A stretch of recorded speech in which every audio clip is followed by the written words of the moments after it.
First at 5, it is all about to drop. The first phase of the massive Dropicana road construction project gets underway tonight. Take a good look at those red lines there. They're running along the overpass around the 15, the southbound off-ramps to east and westbound Dropicana. They're going to be shutting down tonight. The Fox 5 team is here to help you navigate all those upcoming closures. Fox 5's Danny Maston live near the construction site with more on what you can expect. Danny.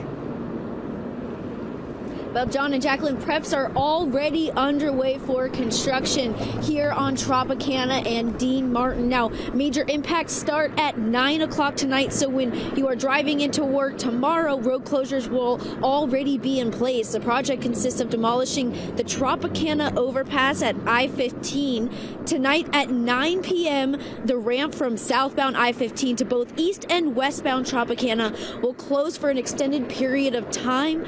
Some other important dates, times, and closures to keep in mind: Dropicana Avenue will close over I-15 for 8 days starting Saturday night at 11 p.m.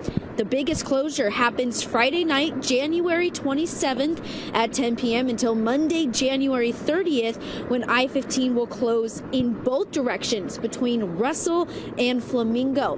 Now, coming up in the half hour, our Ken Smith will have some more details on some alternative routes that you can take during construction. Reporting live, I'm Danny Maston, Fox 5 News, local, Las Vegas. Alternative routes will be the name of the game going forward. Danny, thank you.